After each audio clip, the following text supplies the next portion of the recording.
Yeah, so this is the only time that I probably look cute and decent, so we have to make the most of it. Hi, hello, welcome to this channel. I am Elle and I like to read, if you can't tell. That rhymed.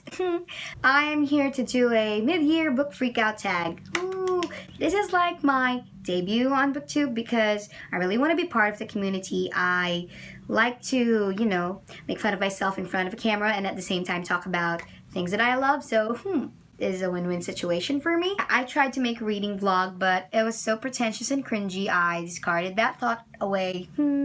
As of June, what June is it? This isn't going well. It's currently June 13, 2019. So as of June 13, 2019, I have read 83 books. Yes, that's right. I'm the only one applauding. I have decided to make this tag because I am bored, and it is only fitting because it's June, halfway through the month, halfway through the year.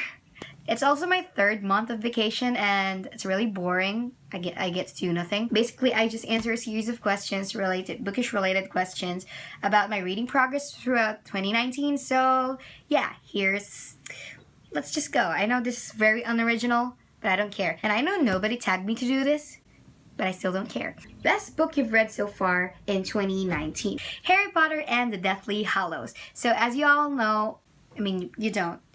That was stupid. Anyway, I decided to reread the Harry Potter books last December. I finished the first 3 books up until Prisoner of Azkaban last year before New Year starts, and I finished the 4 books this year. So even though it's just a reread, I absolutely loved it. The first time that I read Deathly Hallows, I was a little bit confused and a little bit overwhelmed because they're not at Hogwarts, so I was really enjoying. But when I reread Deathly Hallows, it was so amazing. It was so raw, it was so pure, and there was no pretentious act. Everybody was stripped raw. Their flaws are shining and their shortcomings and their mistakes, and that's what makes them more real. And we're reading Deathly Hallows in that perspective. I just have a lot more respect to Harry Potter after that. So I'm still bitter about Albus Severus' name and, you know, Snape's redemption, so we don't talk about that. Best sequel you've read so far. Legendary by Stephanie Garber. This is the second book in the Caraval series. I bought this last year. I think it was around June as well, and I did not read it for 7 whole months. Yes, that's right, 7 whole months. It was just sitting on my shelf for 7 whole months because I didn't like the first book. It was Caraval. I think I rated it 3.5 stars, and I didn't like it because it was creative, but it was also stupid. So I put off reading this, but I really wanted to continue the story, but I just didn't want to go back to that world again. But when I read Legendary, all I could think of was I wasted 7 months of my life without even reading this. That was 7 months. I mean, I could have loved this book 7 months earlier, but no. It was so amazing. There's a new character who took over the spotlight, and I liked her better than the original narrator in Caraval, and she is just amazing. This book is amazing. The story is amazing, and it actually opened up a whole new world. A whole new world. A whole new world. A whole new world. It actually opened up a whole new world of magic. Like, Caraval is just about Caraval, but you know, in Legendary we see a lot more of the world around Caraval and its background and all, and it's just really amazing. And the characters here, better. New release you haven't read yet but want to. I don't know if this is a new release, but I'm still considering it as a new release. It's King of Scars by Leigh Bardugo.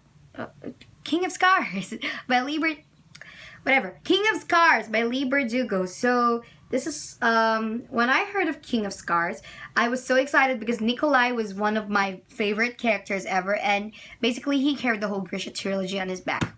I even submitted myself to rereading the Grisha trilogy.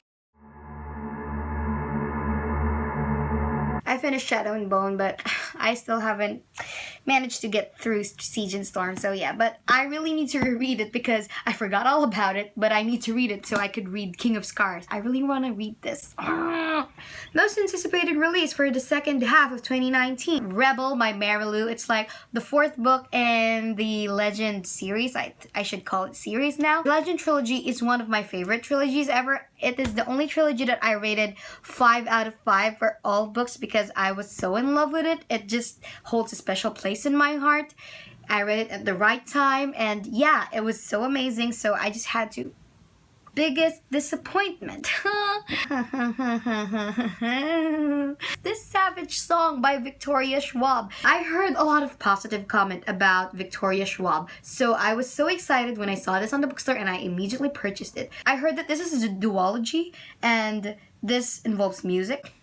So yeah, I had to get it, but I was really disappointed. The first half was so promising and it had so much potential, but the latter half just went to that typical young adult.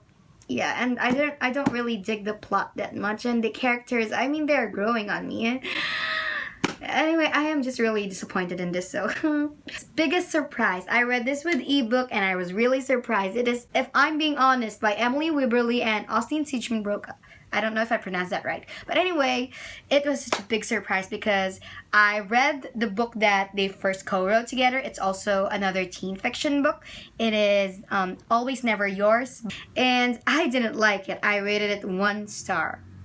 I think maybe 1.5 or something. I was really expecting to dislike this book, but it blew me away. It was so amazing. It is a contemporary novel, but it is not about romance. I mean, it is about romance, but other than that, the romance didn't shine. It's the character development between the main character and her internal conflicts and beliefs that shined the most, and it was so amazing. It was such a great read, and it's so refreshing to see a contemporary novel that focuses on, a character's self-development other than their relationships with other people, and it was so amazing, so great. I rated it 4.25, and yeah, it was just amazing.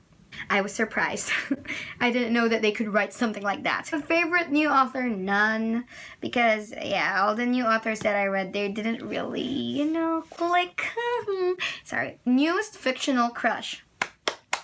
They're both from New Adult. I just started reading New Adult series, and one is Dean Hayward De Laurentiis from the Off-Campus series, and one is Richard Conrad Cobalt from the Addicted or Calloway Sisters series. Dean is so sweet and so kind. He has this personality that would just make you swoon, and yeah, Connor is so intelligent and just so, even though people view him as narcissistic, I just like how he holds himself. He's so confident and he's so intelligent that I find it attractive and not arrogant at all. Newest favorite character, Cameron Bright. At first, I thought of her as a, because the story pertained to her as a, so I thought of her as a bitch. But she is my. I love Cameron because all her decisions. It may have indirectly involved guys, but all her developments and all her, realizations, it's all her open-mindedness, and it's all her willingness to develop, to, learn more about herself. It's just amazing. I am so inspired by her. Book that made you cry, If I'm Being Honest by Emily Wibberley and Austin Teachman Broca. I cried a lot because there was this one scene about... it's like a familial scene. It's a maternal scene. It just broke my heart. It moved me. I was in tears. I didn't even realize I was crying until I felt the tear over here. And this is ridiculous. Why did I do this? A book that made you happy. The Score by L. Kennedy. It is the 3rd book in the Off-Campus series, and as I told you a while ago, one of the main characters is my newest fictional crush, Dean Hayward De Laurentiis. It just made me so happy. All my beliefs are in there, and the romance is amazing. The characters are amazing. The pairing itself, the slow burn, the plot, perfection. I think I rated it 5 stars out of pure emotion, but honestly, I wouldn't take back the 5 stars. I'm just so happy thinking about it. Favorite book to movie adaptation you saw this year? None. I didn't watch much.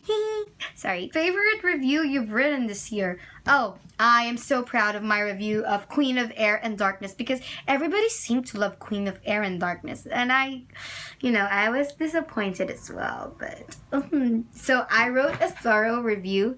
It was kind of informal, but I wrote a thorough review of all the points that all the unpopular points that I felt about the book, all those things, the off things, because honestly, for a 900-page book, if this was another book, I would be so lazy to write a review. But no, I picked myself up and wrote a review for it, and I'm just really proud that I wrote a review for this. If you want to check it out, it's on Goodreads. I'll link it down below. The most beautiful book you bought so far this year.